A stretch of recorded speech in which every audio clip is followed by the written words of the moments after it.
Bonsoir. J'avais prévu de ressortir ma vidéo de chronologie du MCU sur Iron Man 2 ce vendredi, puis je suis allé voir Spider-Man Far From Home ce 3 juillet. Au départ, je voulais juste faire une critique à chaud, mais avec le contenu du film, surtout en ce qui concerne la fin, scène post-générique incluse, je ne pouvais pas attendre pour en parler.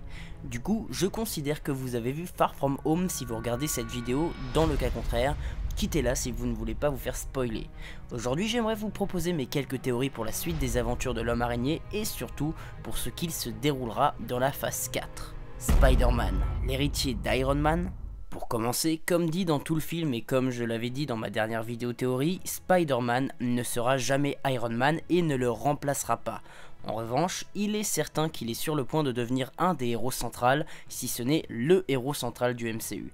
Pour preuve, eh bien c'est tout le chemin qu'il a parcouru entre ses débuts dans Captain America Civil War et la fin de Spider-Man Far From Home. Au départ considéré comme la simple araignée du quartier, il est finalement amené malgré lui à devenir plus impactant dans ses choix et actions, et aussi bien plus reconnu de par l'aura de Tony Stark tournant autour de lui, que ce soit à travers Happy Hogan ou par son accès à la technologie Stark. Le fait qu'il hérite des lunettes de Tony et de Edith est significatif et montre clairement qu'il marchera dans les pas de Tony. Comme le dit Happy, Tony a toujours douté de chacune de ses actions, mais la seule chose dont il était sûr, c'est d'avoir choisi Peter comme celui qui le surpassera. Peter est typiquement le genre de garçon qui doute de lui-même à chacun de ses choix, mais quand il se lance, tout peut arriver. Avec ses aptitudes scientifiques qu'il a déjà pu combiner avec la technologie Stark dans l'avion Stark Industries, Peter sera sans doute amené à créer de grandes choses comme son mentor, et sa volonté de faire le bien autour de lui le fera marcher dans les pas de Tony qui a toujours voulu protéger la Terre. Cependant, Peter marchera dans les pas de Tony, mais le résultat sera bien différent, car bien qu'il soit similaire à Tony sur certains aspects, il n'est pas un playboy philanthrope milliardaire, et c'est ce que veut nous faire comprendre Far From Home. Sa personnalité reflète celle des comics, un jeune garçon timide et galérien, qui a peur de mettre ses proches en danger et qui tient à son identité secrète, contrairement à Tony qui était cash, avait toujours une solution à tout, et qui par de sa popularité ne s'encombrait pas dans les galères de l'identité secrète. De plus, avec l'apparition de J.J. Jameson, de la révélation de son identité et de l'accusation de meurtre sur Mysterio qui pèse contre lui, Peter sera sûrement amené à être détesté par le grand public comme souvent dans les comics, ce qui n'était pas réellement le cas de Tony, même s'il avait des ennemis dans le MCU.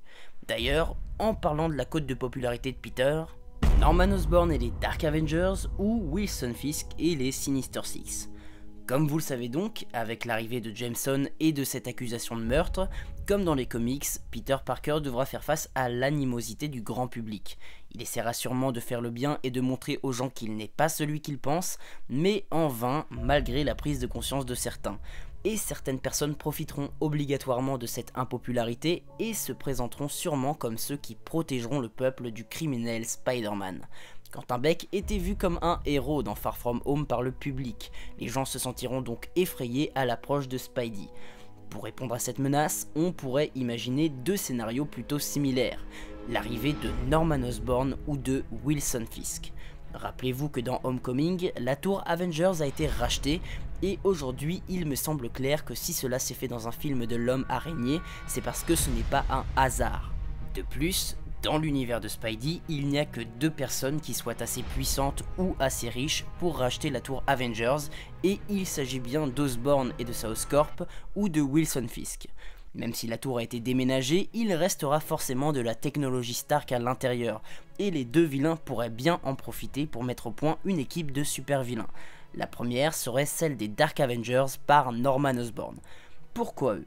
Car dans Far From Home, on insiste sur le fait qu'il n'y a plus d'équipe d'Avengers, et on pourrait même croire que Peter est le seul héros actif. Avec Oscorp, Norman Osborn pourrait profiter de cette absence d'Avengers et de l'impopularité de Spidey pour monter une nouvelle équipe d'Avengers qui protégerait le peuple des anciens héros devenus des menaces. Cependant, cette équipe serait composée de vilains et Norman Osborn pourrait faire en sorte de ramener les accords de Sokovie et créer l'illusion que les nouveaux Avengers respecteront la loi, contrairement aux anciens.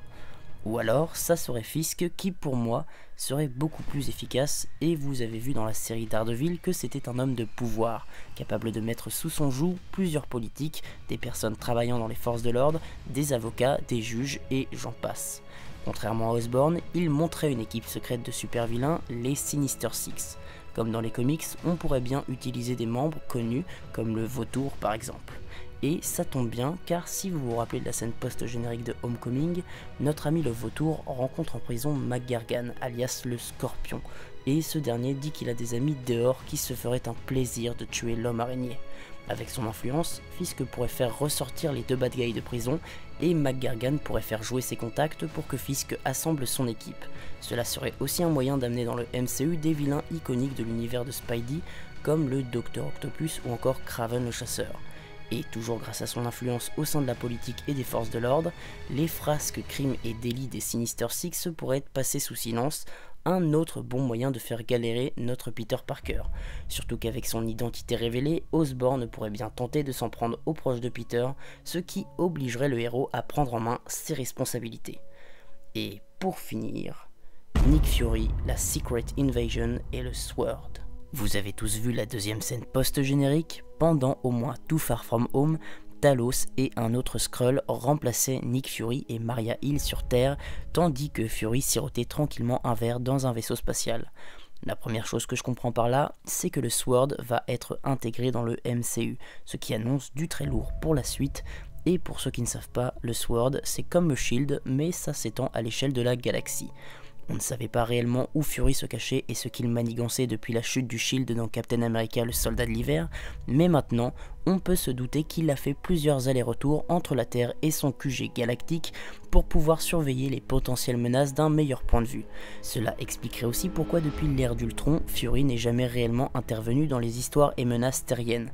Après avoir monté son projet Initiative, que les héros se soient multipliés et que les Avengers aient fait 2 fois leur preuve pour sauver la Terre, il savait que la Terre était bien défendue et qu'il pouvait se planquer tranquillement dans l'espace.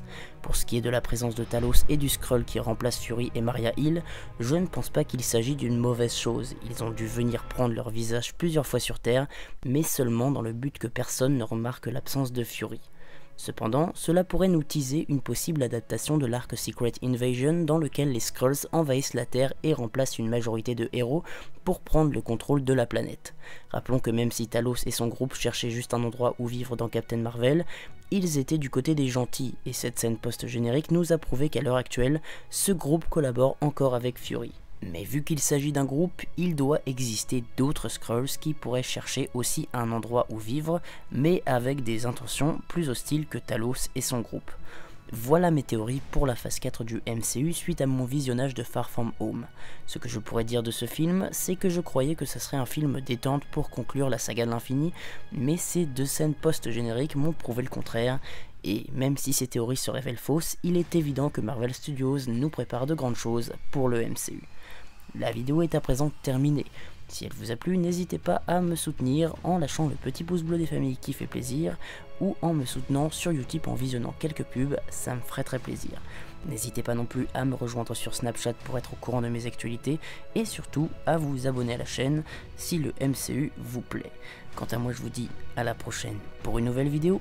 Ciao!